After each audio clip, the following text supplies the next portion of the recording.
Okay, so yesterday I started off with describing the various problems of the kinetics of phase transitions, what the physical problem one is interested in, basically. So that's if you destabilize a system by quenching temperature, pressure, basically taking it from one region of the phase diagram to another region of the phase diagram, then what happens subsequent to that quench, basically. Okay, and I told you there are two classes of problems. The first one is called problems of with non-conserved order parameter,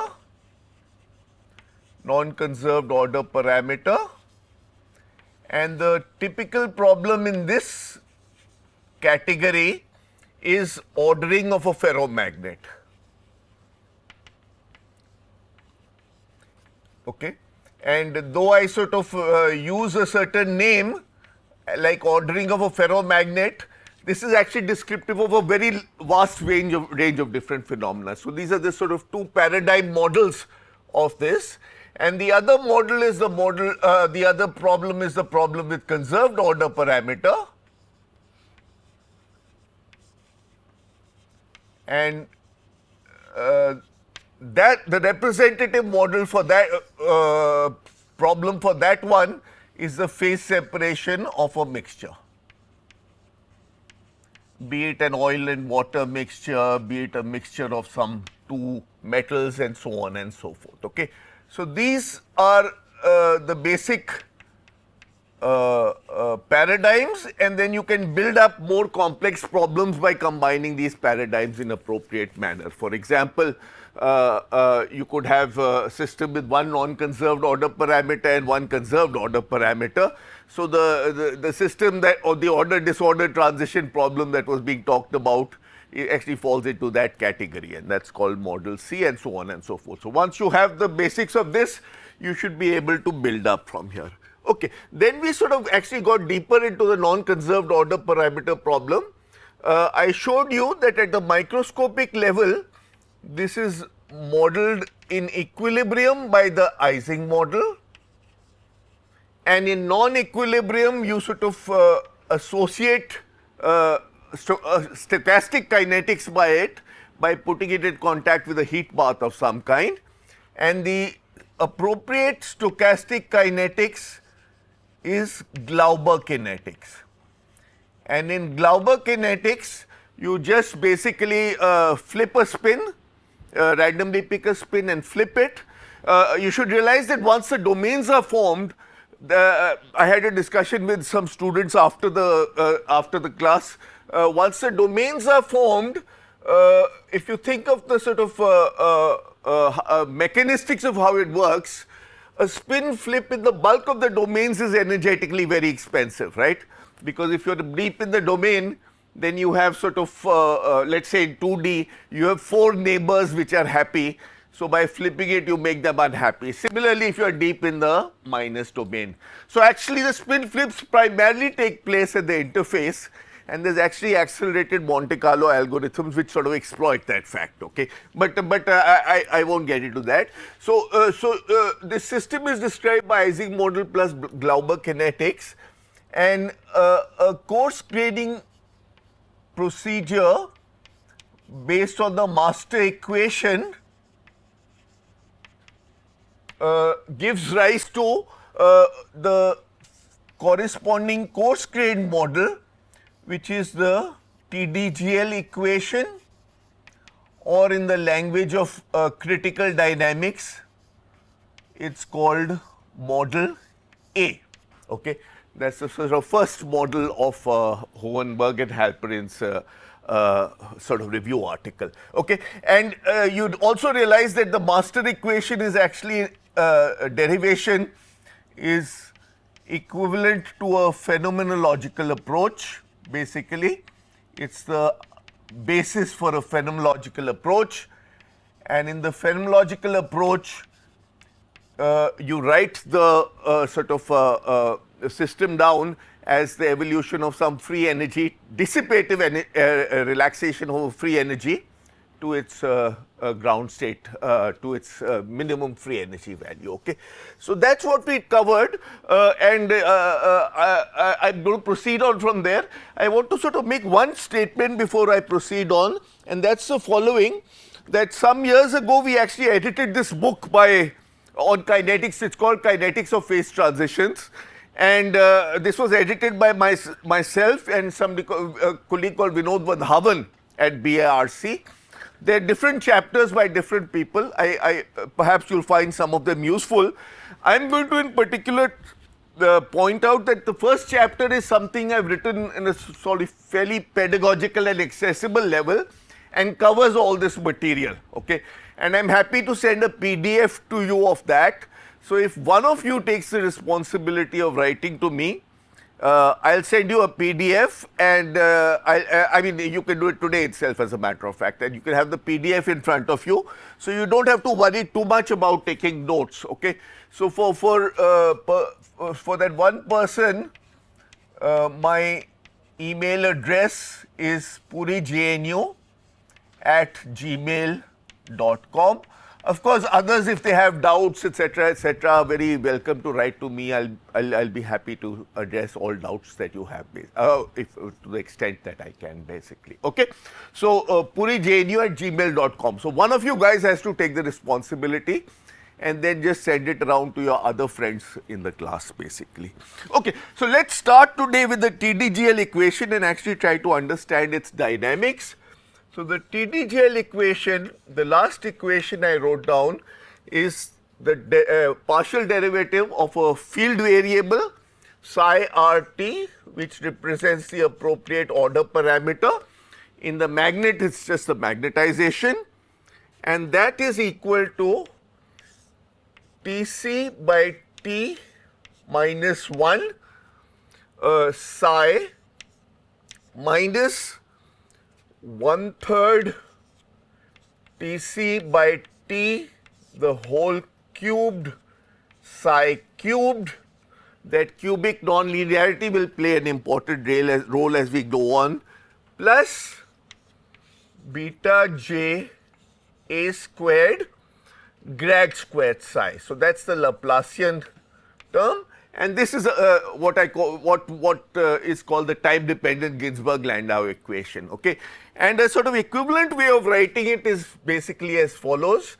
This is minus del g psi by del psi. So this different delta refers to a functional derivative, which I hope you're familiar with, plus well, I don't have the noise term, but for generality you can add a noise term if you want to. Let me at the outset say that the noise term is asymptotically irrelevant in problems of phase ordering dynamics, in kinetics of phase transitions. Okay, and there's a simple physical reason for that. The physical reason is the following: that if you add on noise, then the bulk is unaffected by the noise. All that happens is that the interface becomes more ragged. Okay, but the interfacial length scale, the thickness of the interface is constant, whereas the length scale of the domain is diverging in time. Okay, so let's call this xi maybe. So finally, xi over L goes to 0 as t goes to infinity.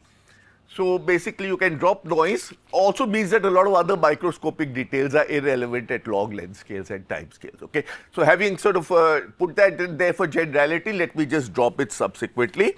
And for the above equation, the form of g psi, so it's a functional of a field, is equal to dr and then big brackets minus half Tc by T minus 1 psi squared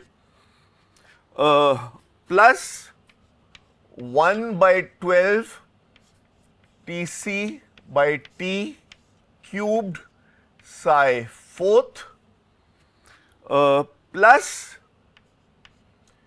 Tc by 2q T a squared grad psi squared. So my statement is that if you take the functional derivative of this, you basically just get this equation. I think that's pretty clear. So you take the functional derivative of this, that's just like a normal derivative with the minus sign, that gives you that term, and the functional derivative of that gives you that term. And you have to work a little harder on that. The functional derivative of grad psi squared is grad squared psi basically. And I hope you, yeah. Beta is 1 over the temperature. That's the usual sort of convention. Beta is equal to 1 over Kb temperature. Oh, yeah, okay, sorry. If you want, you can reinstate minus H, okay? That's the one you wanted, yeah. I'm also, okay, I'll say this in a couple of minutes, but since you asked the question, let me say it already. The problem with H equal to 0 is the interesting problem, because that's when the domains compete with each other. When H is non-zero, one of the domains becomes preferred, and basically there's almost no pattern formation. You just sort of flood the sort of preferred domain. Okay, so if you plot this, so this is basically the Landau term, which is G psi, and this is the Ginzburg term, and this models surface tension in the system. Again, if you go back to your domain picture which you're trying to describe, clearly grad psi is 0 in the bulk of the domains, and all the sort of the sharp gradients are localized at the interfaces, and I'm going to exploit this later to write down an approximate evolution equation. So this choice of A is arbitrary, no? Choice of A. A is the lattice spacing of the original microscopic lattice. You can always involve in You can scale it into the length scale squared, yeah. The width of the interface is just a typical distance over which the interface goes from there to there, okay. So if you sketch, if you sketch normal to the interface, this situation, let's say that's, well, let's just consider one dimensional situation, psi z versus z. You can see that the order parameter is approximately +1 out there and approximately -1 out there, and then rapidly crosses over from +1 to -1, okay. That's a typical structure of a domain boundary or a kink or a soliton. It has various names in field theory, but that's a typical kink solution, okay. And the typical length scale, that you can think of that as the correlation length basically. I'll derive all these things. I'm actually going to derive the kink solution for you explicitly in today's lecture. Okay, so what does the free energy look like? If you plot the free energy, it has this sort of very standard form. For G psi as a function of psi, for t greater than Tc, this is just a positive number. This is just a, for t greater than Tc, this is a negative number. So that's a positive number. So you have some sort of bell-shaped curve with its minimum located at psi equal to 0, right? And as we now know, the system will pick out its state of minimum free energy basically, okay. And for t less than Tc, this is a positive number, so that's overall minus. So the behavior at the origin is an inverted parabola, and then finally at large psi, this term stabilizes the free energy and it goes up again. But a fundamental difference has come. So this is for t greater than Tc and this is for t less than Tc. The fundamental difference in the shape of the free energy is that now the psi equal to 0 state is a local maximum rather than a minimum, and you have two symmetric minima for h equal to 0 at minus psi 0 and plus psi 0 basically, okay. So that's a famous symmetry breaking transition, and the phase ordering kinetics is basically the process of going from a free energy out there After the quench, that becomes locally unstable. So you prefer to go to the new stable states. You don't care which side you fall. So you sort of form domains in both of them basically. So that's the dynamics. Okay, so I'm going to now sort of do some calculations with this free energy with the Ginzburg-Landau equation. But in the first thing I want to do is the following. So let me write down a slightly more. It's painful to write all these TCT, etc. Let me just write down a general form of the Ginzburg-Landau free energy of the GL energy. And I'm just introducing some phenomenological constants to write it down.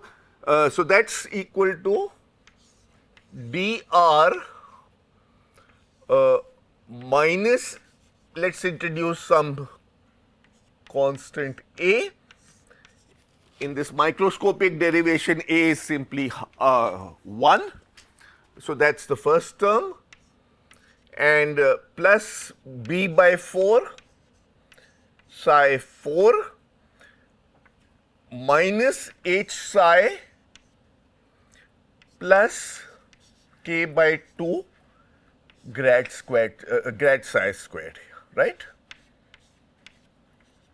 So b is just in the microscopic derivation that quantity. H I haven't, well, there's a minus h psi in there also. And then this quantity is just that k. So I'm just sort of lumping them together and writing them as they are phenomenological quantities after all. Okay. So what I'm going to do is the following. I'm going to write the TDGL down in this language, and then remove as many parameters as I can. Okay.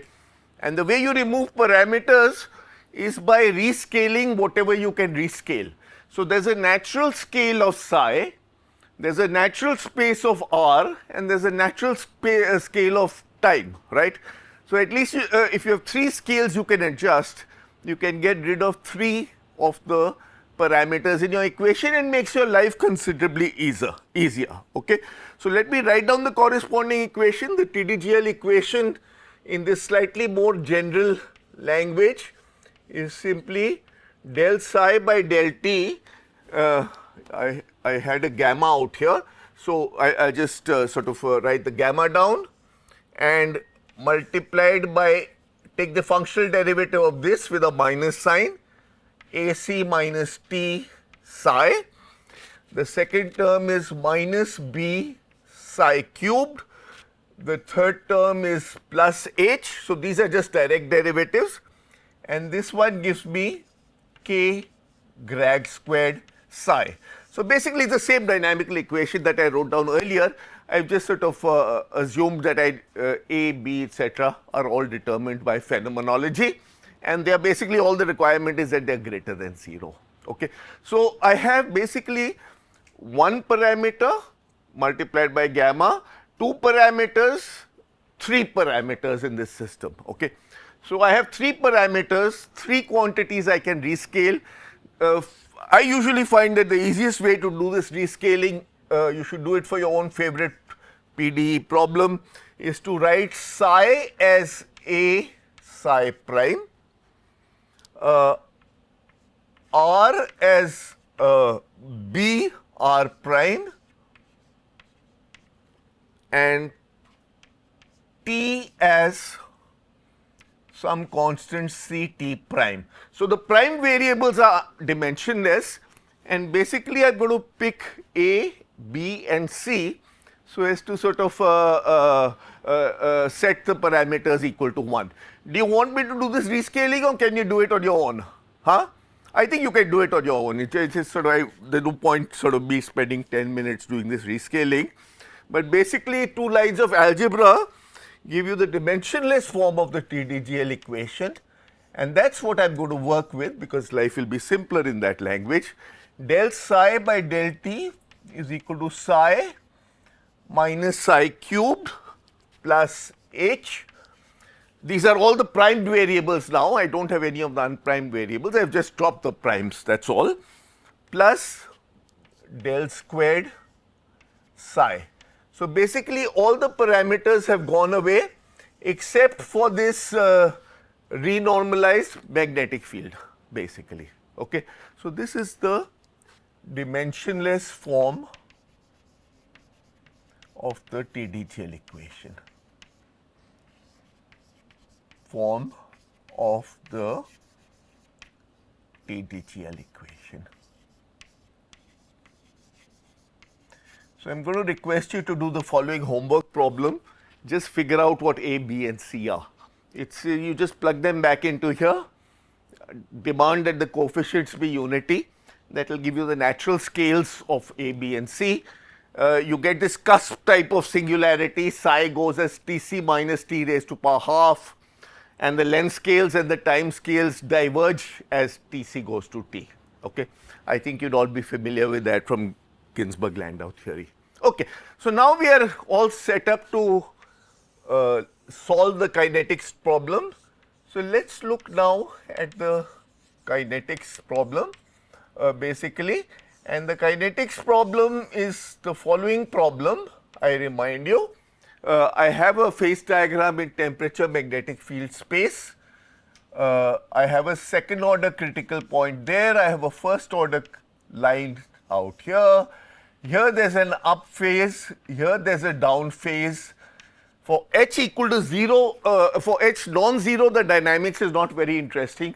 Basically, the preferred phase gets picked down. If you put h into this, one of the minima becomes asymmetric and you pick out the preferred phase. So, I am going to sort of drop that problem. I am not going to worry about h non-zero. So, I am going to focus on the kinetics for h equal to 0. You can forget about this axis and you start off at, let us say, infinite temperature, and at t equal to 0 you quench deep below the critical point. Okay. That is my kinetics problem which I want to solve. Okay, now how would you set it up if you were doing a sort of Monte Carlo simulation of this? Now you know how to do it. You have a Glauber-Ising model,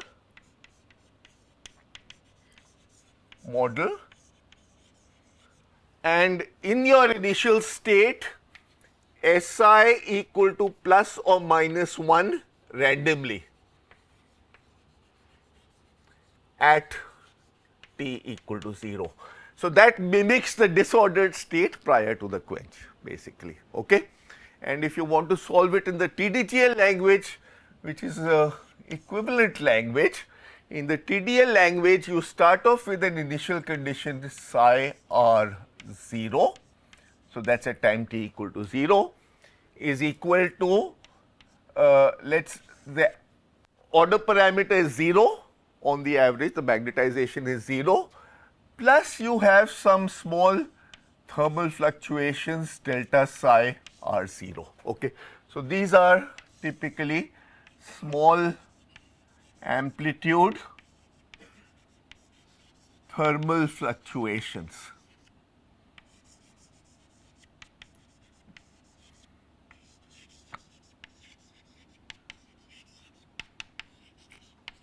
Okay.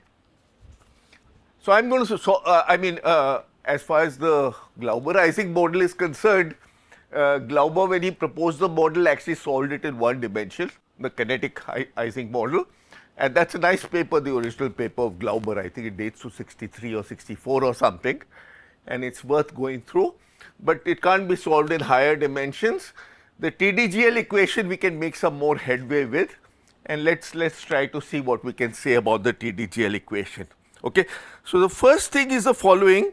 I am going to go back to my TDGL equation. I am now going to set this guy as 0 because the dynamics with h not equal to 0 is not particularly interesting, and I am going to do a linear stability in this initial fluctuation. Okay. So, basically I am going to ask whether the initial fluctuation grows or decays. So, psi r t I will break up as 0 plus delta psi r t. Okay. And now I am going to do a linear stability analysis in delta psi. It's straightforward, but it's actually useful to do. So, that's basically del by del t delta psi. If you permit, I am just going to do it directly from here. The first equation term psi is going to give you a delta psi. The second term del psi cubed is going to give you a delta psi cubed. That's negligible because delta psi is sort of a small quantity, so its cube is going to be even smaller. So, the linear stability analysis tells me that the fluctuations in the initial condition evolve as so. Okay? Okay? It's not exactly, as I say, rocket science. Okay? And if you Fourier transform this equation, which is usually a more convenient way of looking at it, then you find that the modes with wave vector k obey this evolution equation delta psi kt. Iska Fourier transform is just exactly that. And as you know, the Fourier transform of del squared is minus k squared delta psi kt. I hope you all know that the Fourier transform of del squared is just minus k squared. Okay? So, if you combine these two, you get 1 minus k squared delta psi kt, and this is just gamma k, the sort of coefficient which determines whether the modes grow or decay. So, the solutions are, so it's pretty obvious what's going on. If you plot gamma k as a function of k, so I am plotting gamma k, which is equal to 1 minus k squared as a function of k. For low k, this quantity is just positive basically, right. So, it's positive for low k, and then as k becomes higher and higher, it sort of diminishes. At k equal to 1, it sort of becomes 0, and then it becomes negative after that. So, the statement out here is that the modes with k less than 1 have a positive coefficient. So, these modes grow exponentially in time.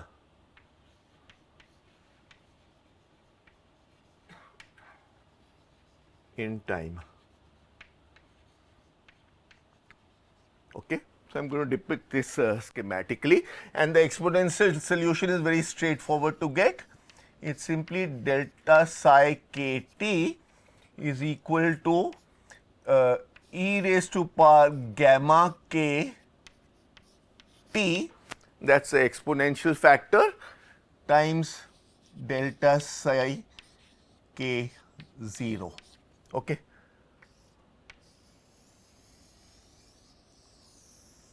So, basically what you are saying is, if you have an initial condition delta psi r 0, you sort of do the Fourier transform of that.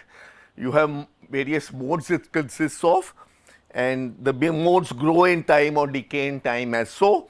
All modes with k greater less than 1, the small wave vector means the large wavelength modes. The large wavelength modes will destabilize the system. Okay. So, that is what your linear stability analysis gives you, and that is already a sort of fairly useful kind of statement. Okay.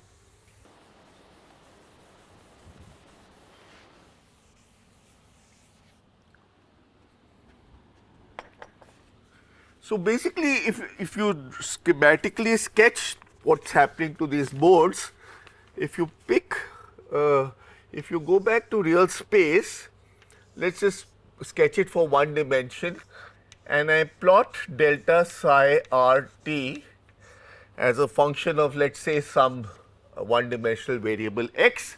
I start off with small fluctuations around psi equal to 0. Basically, the small k modes grow exponentially in time, they sort of grow, all the k do not grow, and they continue to grow, and as a matter of fact would become infinite if there was nothing to control them. And that of course is where the psi cube term comes in. The psi cube term basically settles these growing domains down to some kink, multiple kink structure which goes between +1 and -1. Okay. So, if you go back to your picture of domain growth in 2 dimension, you have domains with up spins, domain with down spins, up spins, etc. And so, +1 is here, -1 is here, and then there is this kink boundary between us, which I am also going to derive shortly. Okay. So, that is so the domain growth starts after the saturation. Maybe I should say this down. The domain growth starts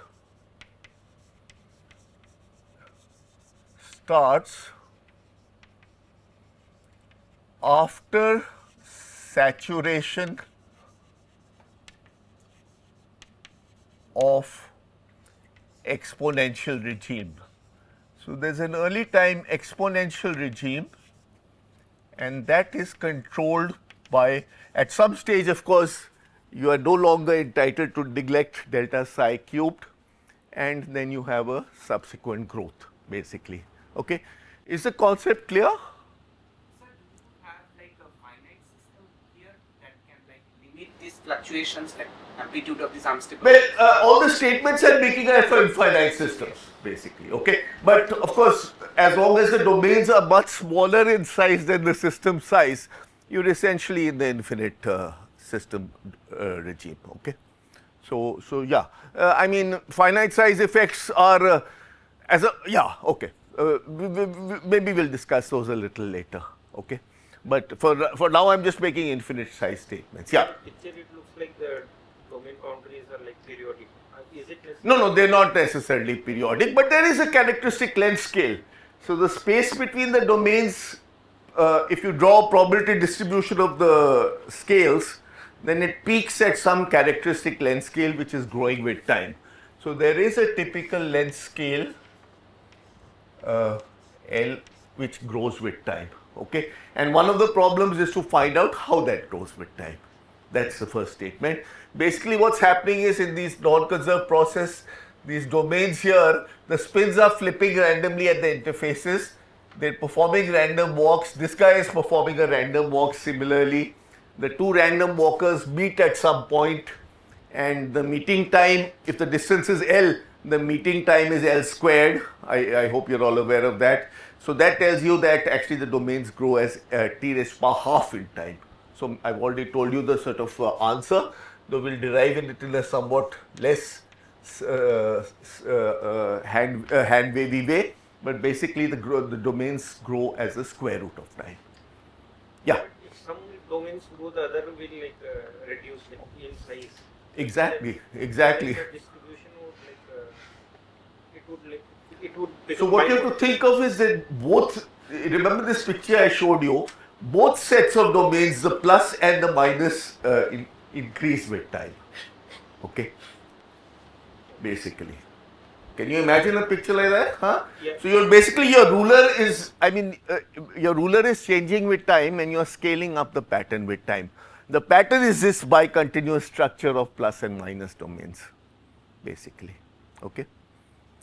That's how it works. Okay. One other statement. So before I sort of delve deeper into this sort of growth process, I want to make a couple of statements here, and that's the following. So far, I've been looking at the scalar version of the TDGL equation. Okay, but there's also been a lot of interest. So maybe this is I can make a diversion here.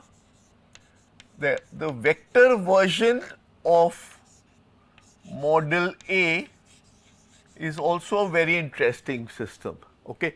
So the vector version of model A is where basically psi is replaced by a vector psi, which has components psi 1, psi 2, all the way up to psi n.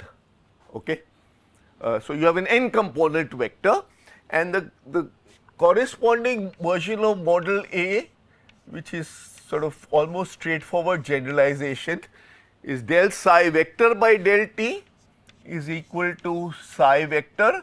The cubic term is replaced by psi vector squared, psi vector, it's a very natural generalization, plus del squared psi vector. Okay.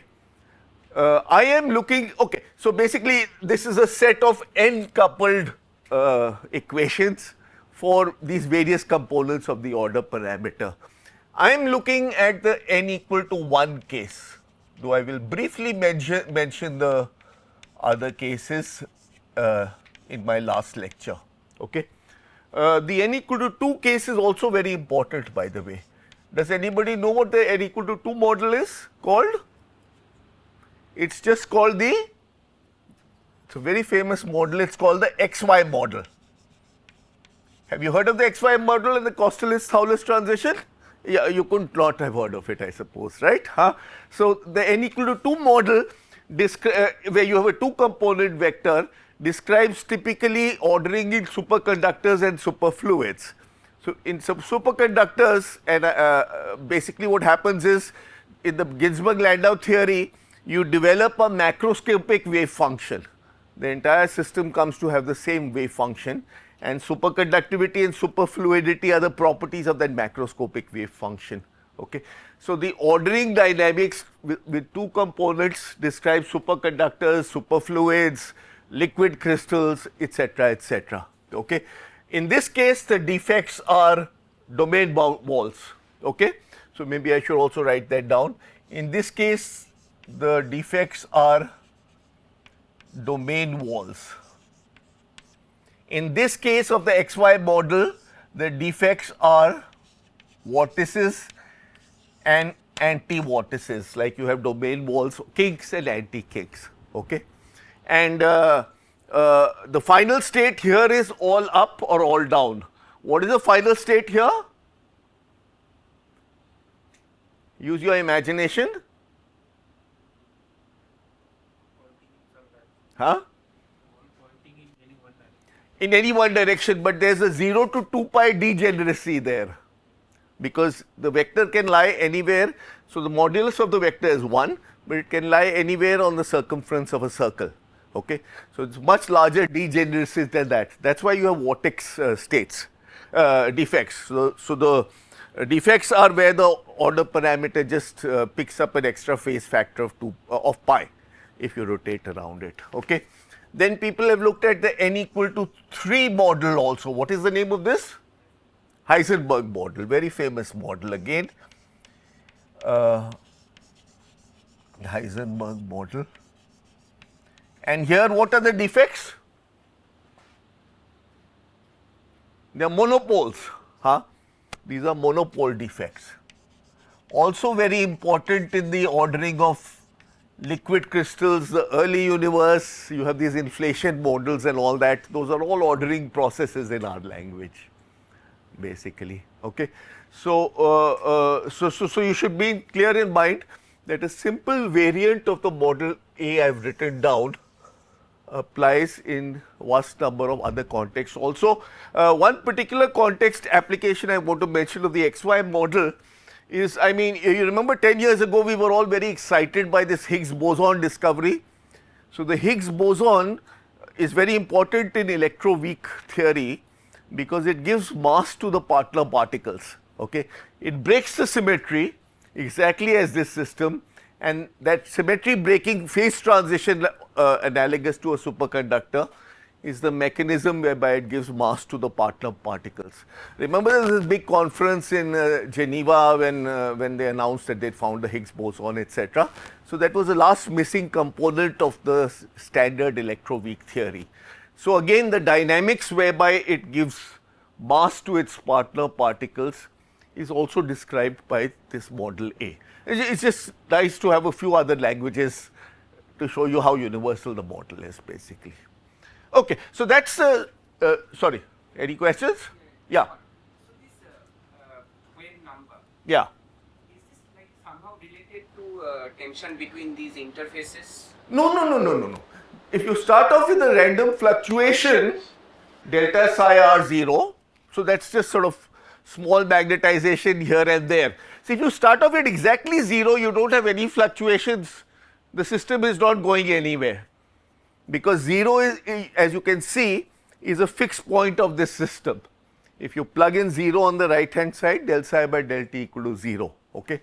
So you you assume you have small fluctuations, which you do, thermal fluctuations, and the modes are just the Fourier transform of that, basically. Okay. And if you take random fluctuations, you should just take a uniform white noise or some such thing and Fourier transform it. You will get modes with all k's inside it, basically, or all times inside it. Okay. That's all.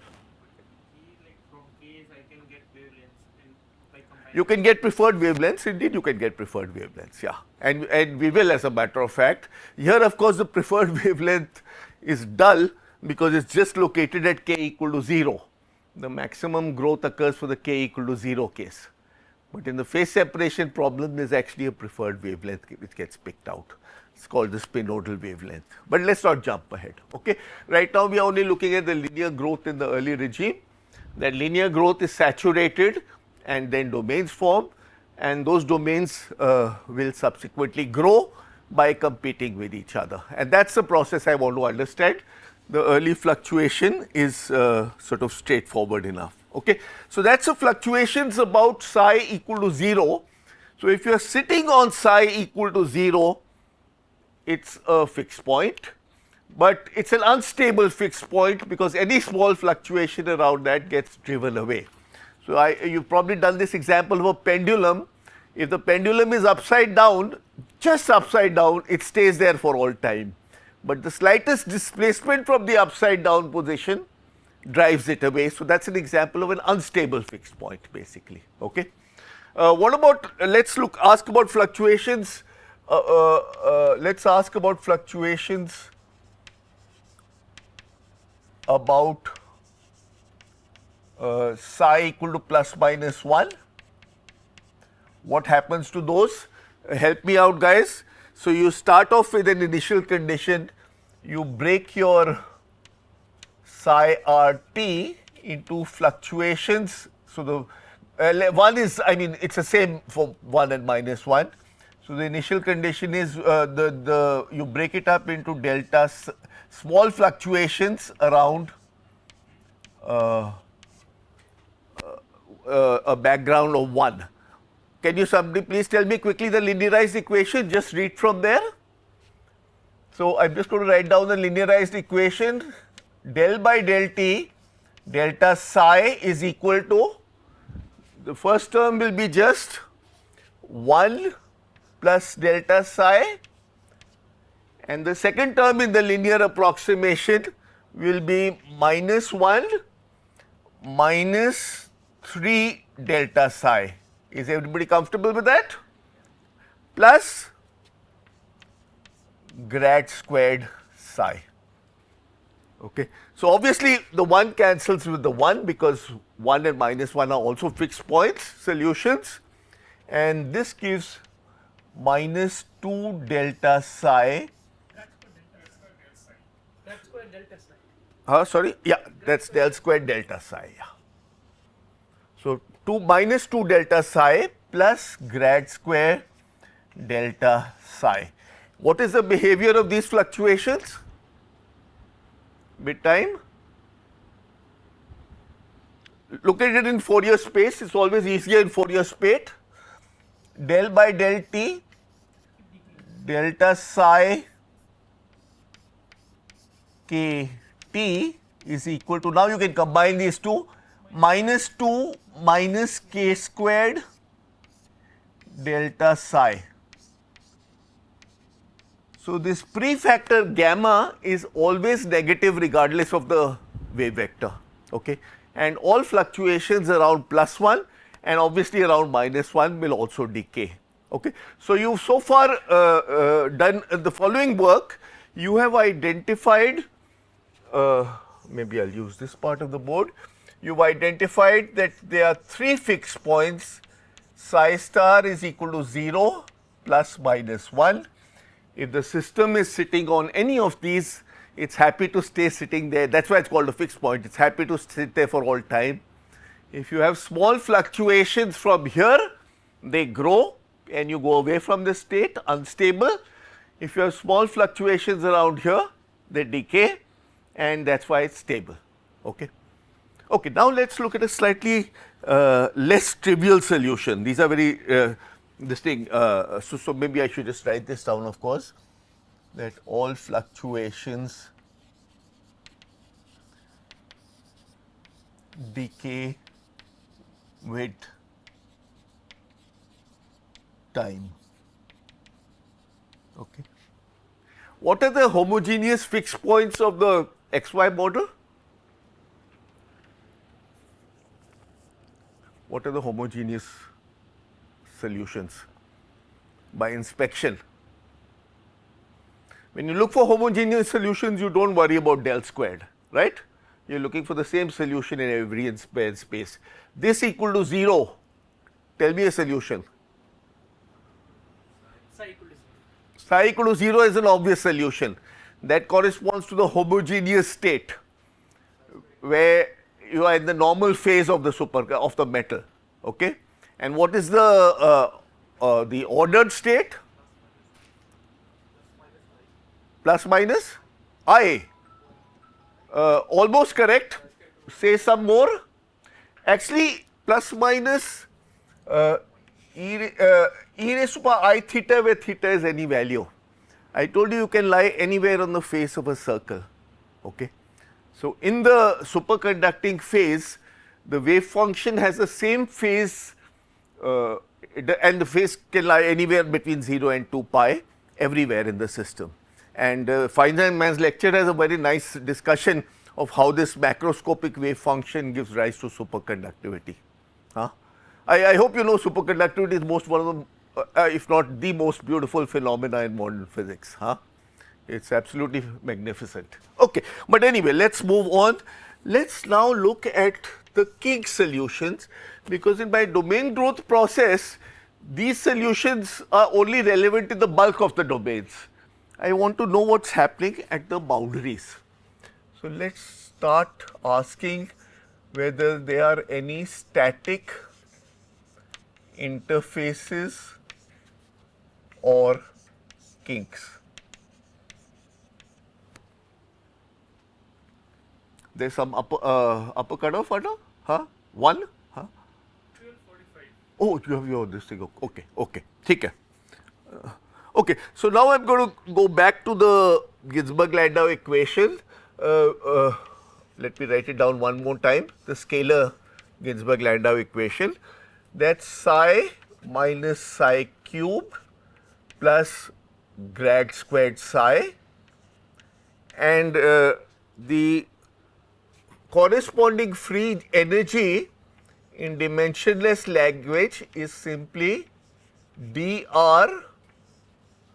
This one is minus psi squared by 2. I'm below the critical temperature. This is always below the critical temperature because I have assumed that sin is plus 1. So, that is minus psi squared by 2 plus psi 4 by 4. Let us get all the factors correct, plus half grad squared psi. Now, I am going to ask the question, is there a static solution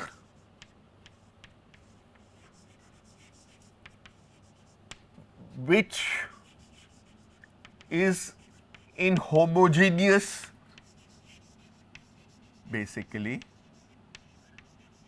So, static simply means that this guy is 0, okay. So, that is out. So, I am going to look for a solution which I will call psi s minus psi s cubed plus in one dimension d2 psi s by dz squared is equal to 0. Obviously, psi equal to 1 plus 1 and minus 1 are solutions, okay. I am now asking whether there is a solution that interpolates between them. Okay. By the way, you can figure out the free energies of 0 out here. The free energies, maybe I should have written, well, the free energy of 0 is just 0 in this dimensionless language. The free energy of plus 1 and minus 1 is just minus 1 by 2 plus 1 by 4. So, that is minus 1 by 4 multiplied by the volume of the system. Okay.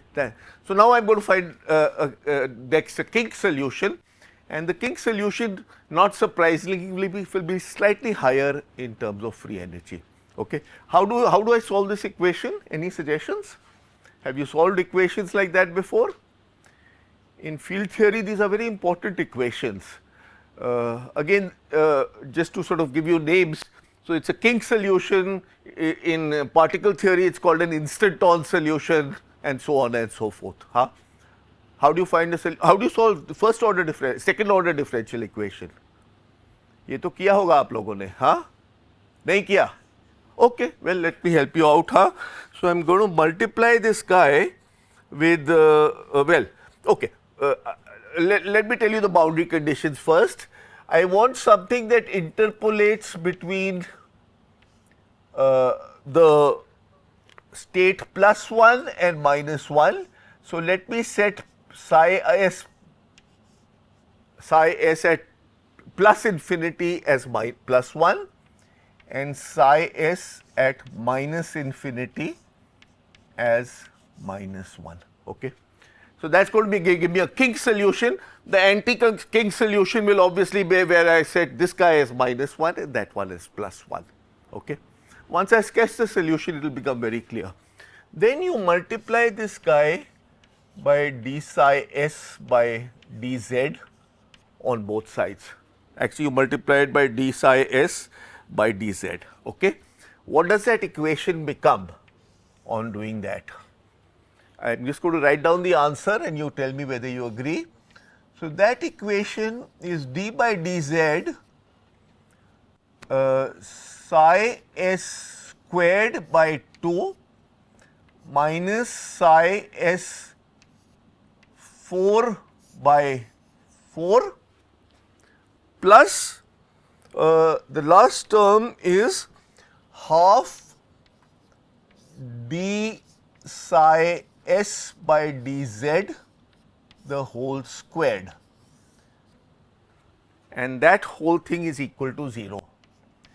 Do you agree with that statement? So, this is just psi s, the 2 cancels with the 2, d psi s by dz. This one is just the 4 cancels with the 4, psi s cubed d psi s by dz. And this one is such, take the derivative, that is 2 cancels with that 2, d psi s by dz which you multiplied by, and then the derivative of this which is d2 psi s by dz squared. You should always be aware of how to solve this equation. Okay, it's a very, it arises in many contexts in theoretical physics. Okay, so now you can easily do a first integral. That's why I did it this way, and the first integral is simply d psi s by dz squared half plus half psi s squared minus 1/4 psi s fourth is equal to some constant. That is the first integral. Okay. You get the constant by imposing the boundary conditions. At large distance infinity, the solution should be plus 1 and the solution should be flat at the same time because you have a bulk domain. So, this is 0, this is half, this is minus 1/4. So, that tells me what my constant is going to be. What is my constant?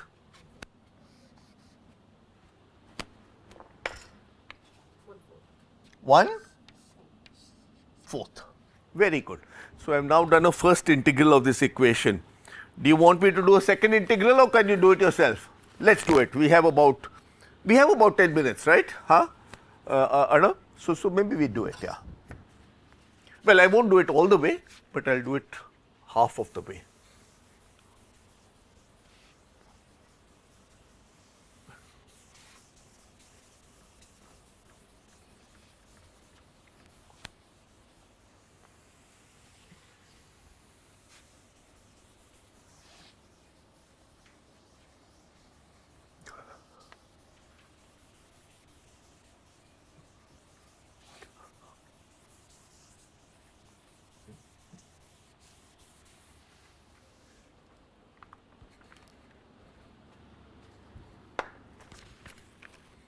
Okay. So, my equation is then 2 d psi s by dz squared,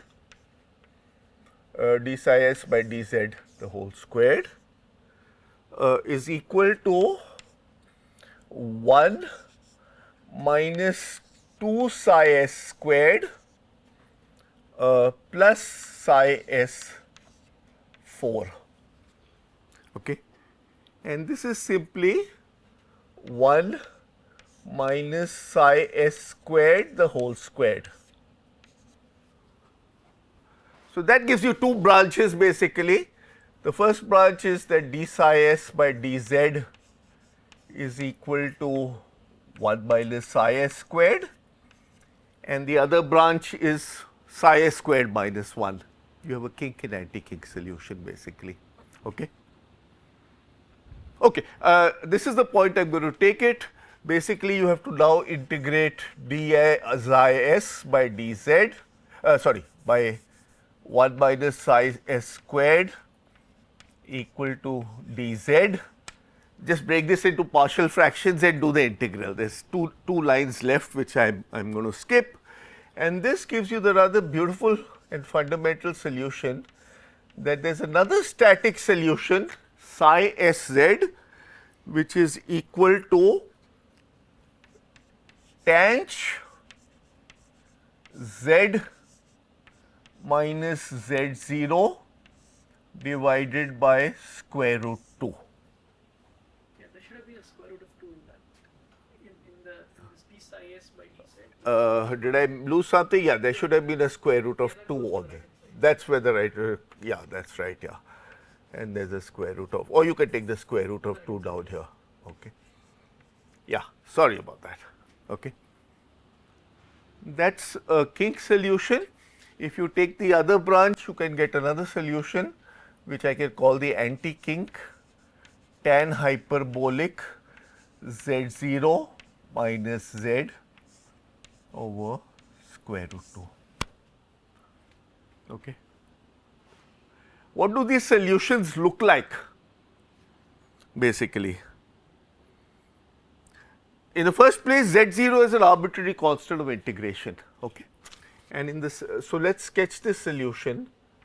The solution is basically psi static as a function of z is basically this one goes from minus 1 at z equal to minus infinity to plus 1 at z equal to plus infinity. The tan solution is bounded by plus 1 minus 1, okay. And this guy goes from plus 1 at minus infinity to minus 1 at plus infinity, okay. And these are the kink solutions, kink, and this is the anti-kink.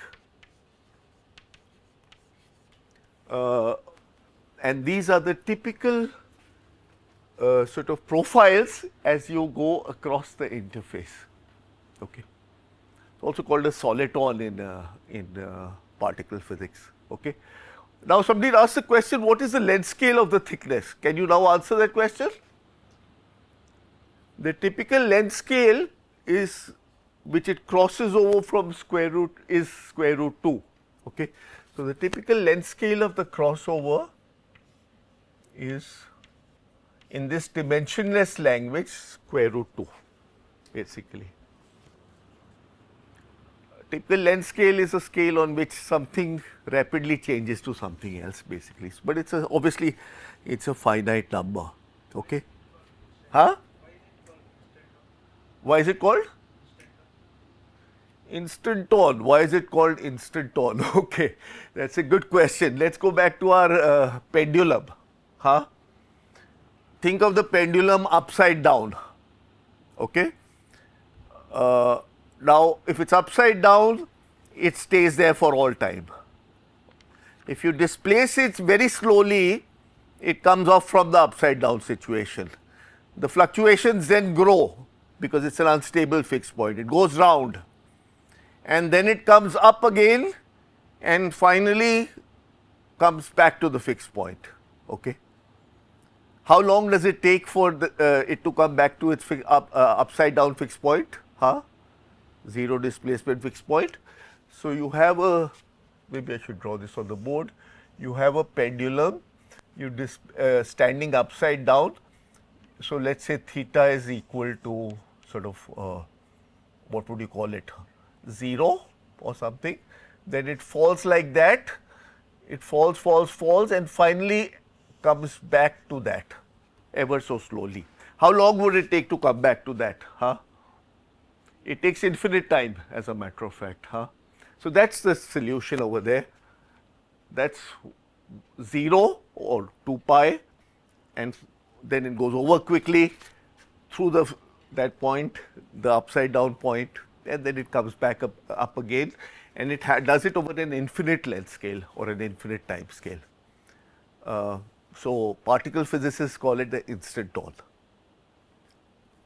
Okay. Yeah, it's a very standard solution. It's a very standard solution for the following reason, that these homogeneous states are somewhat boring, huh? But it's a low energy excitation on the homogeneous states basically.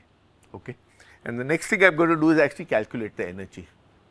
Okay. But yeah, maybe we can, okay, we have about 10 minutes, but I do not know whether that will be enough to calculate the energy. So, maybe we can answer questions at this point, and I'll tell you about some other aspects of this equation. Yes, questions? Yes, please. When you derive the fluctuations in the psi equal to 0, Yeah. small thermal fluctuation, Yeah. you got an amplitude 1 minus k square. 1 minus k squared, yeah, yeah. So when k less than 1, then only the fluctuation decay exponential. No, when k is less than 1, the fluctuations grow. They grow. Yeah, yeah. For k greater than 1, they decay. Because k greater than 1, only it decays exponentially. Yeah, yeah. So, but since that psi equal to 0 is always a stable. I did say no, that's not what I said. See, if you're looking at the solution psi r t is equal to psi 0 plus small fluctuations, okay, delta psi r t. Then there are three possible solutions here which are fixed points, 0 and plus minus 1. Fluctuations around 0 grow, okay, because if you start off with some random fluctuations in space and you break it up into Fourier components, they are going to be all Fourier components. There will be some with k less than 1, some with k greater than 1 amplitude, etc., right? Huh? So, the ones with k less than 1 will grow and drive you away from this fixed point. On the other hand, I also showed you that fluctuations around plus and minus 1 always decay. All k modes, even if you seed some fluctuations into the system, let's say you're sort of doing a numerical simulation or something, you will find that the fluctuations will decay exponentially in time. So, those are called stable fixed points. Okay. So, this is unstable and those are stable. And the kink, which is now a new solution I have introduced, interpolates between the two stable fixed points and goes through 0, of course, at some point z0. z0 is arbitrary. As you can imagine, if it is an infinite domain, it does not matter where the center of the kink is, basically. Okay. Okay. Yeah. If I change the quantum condition like is minus infinity to plus 1, like if I'm, that is also allowed, like plus 1 at, and I can have two kinks in between. Yeah. So, so this is a static solution, okay, which means if you plug it into the TDGL equation, it does not change with time. Okay. You can also have two kink solutions. As a matter of fact, your domain growth process has multiple kinks usually, right. So, it is like all like that basically, okay. But these are not static solutions of the TDGL, okay. Only the one kink solution is a static solution. Anything with multiple kinks is dynamic basically. Of course, the interaction between these kinks can get very small because this is a tanh function. So, this decays exponentially in distance, this guy decays exponentially in distance. So, there is a very weak overlap, especially when the kinks get far apart, but it is not mathematically speaking a static solution of the TDGL equation. The only static solution is a single kink. But if I take like Yeah, why is that? If you just change the boundary condition, Yeah. you don't linear the solution if you have both ones at infinity. You don't. Yeah. So, yeah. Like I basically like combine. Actually, the phase portrait of a pendulum is a very nice way to understand it, but I don't know. Have you people sketched the phase portrait of a pendulum? Huh? So, let me try it from memory. So, the pendulum has two phase space variables, theta and theta dot, or to be more accurate, p theta, the momentum with respect to theta. Okay. And what is the sort of solutions? You have a fixed point at 0, which is down. You have a fixed point at pi, which is upside down, and you have a fixed point at 2 pi, which is down. And of course, you have more and more fixed points. So, there is a fixed point at 3 pi, 4 pi, and similarly in the other directions basically. It is periodic after all. Okay. So, maybe I should mark these are stable fixed points, this, and this. Okay. Now, if you sketch the phase portrait, this is an exercise you should do. This is for the full blown equation of the pendulum, not the linearized version which you study in school, but for the full blown version. If you are sitting here, you stay here. If you are sitting here, you stay here. If you are sitting here, you stay here. Okay. If you displace slightly along from here, there is what is called the saddle point, and this the dynamics goes out like that and then comes into that 0 to 2 pi. That is the instanton solution. Okay. You start off from huh? Yeah, heteroclinic, yeah, heteroclinic, it's heteroclinic orbit, that's right, yeah, or a saddle connection, okay. So, that's the one kink solution, and that's the only saddle connection that can take place. If you start off slightly greater than 0, then you have solutions which go round and round like that, they are limit cycles. So, the multi-kink solutions are actually limit cycles, okay. If you start off somewhere out here, then you can go around like that. I do not know whether that helped the discussion any better, but similarly you can have saddle heteroclinics between 2 pi and 4 pi, 4 pi and 6 pi, and in the other direction also. Okay. So, the instanton solution is the one that connects 0 to 2 pi. It takes an infinite amount of time getting from here to here, and the others are, the multi-kink solutions are not quite kink solutions, yeah. The function will differ slightly from tan hyperbolic in this kinetic process, okay.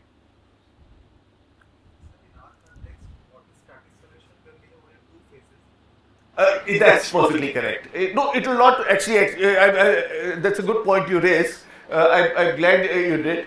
The static solution will be two phases, I should sketch it.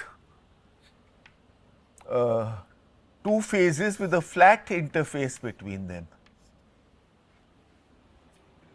Huh? Equilibrium. Okay. A curved interface is no longer a solution of the TDGL equation. Huh? And of course, in your kinetics problem, you always have a curved interface, right? I'll do the derivation for curved interfaces next. Okay. But the only static solutions are these fixed points 0 plus minus 1 and this flat interface. Okay. And you can see that the flat interface is stable if you think of what happens to a spin on the boundary. Okay. The spin has 2 plus neighbors and 2 minus neighbors. So, yeah, it has no benefit in flipping or not flipping basically. Okay. When you have a flat interface, when you have a curved interface, there are places where you have 3 plus neighbors, 1 minus neighbor and vice versa basically. Okay. So, a curved interface, and that is the problem I am interested in, is not going to, is going to change, it has to evolve with time. At the very least, it has to evolve so that it flattens out locally. Okay. And ideally, you would like to get rid of the flat interface also, because that is still going to cost me a little more energy than the homogeneous solution.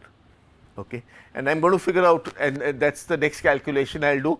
I will figure out the surface tension associated with this guy, okay, with this kink, and that is what will drive phase ordering basically. Yeah. We can only study this one surface, when two surfaces with one line in between. One surface, one surface in between, and but if you want to study the Interface. Interface, and if you want to study the two interfaces, then this TDGL equation is not. No. The TDGL equation is complete. It contains the entire dynamics. What statements can I make analytically about the TDGL equation? I want to make statements about the length scale, how it grows with time, and I want to make statements about how the correlation function or the structure factor changes with time. Okay. Now, so what I am saying is the static solutions I have derived are going to be the building blocks of the more complex solution, where you have multiple interfaces doing random walks basically. Okay. So, the TDGL equation is complete, and if you actually solve it on the computer, it will give you these pictures like I showed you basically. It is going to give you these multiple interfaces moving around and doing their thing. Okay. And these solutions are going to be the building blocks for understanding that more complex dynamics basically. I am not really interested in the one kink solution as a non-equilibrium thing, because that is the end point. I want to know how I get to the end point from my initial unstable phase to the final stable phase. And in an infinite system, you will never go into a one kink solution. You will always, this phase ordering process will continue and continue in an infinite system, and bicontinuous patterns will keep growing in a self similar manner. There will be a scaling in time, which I hope, yeah, I think at some point I will be able to discuss it basically. Okay. Any other questions?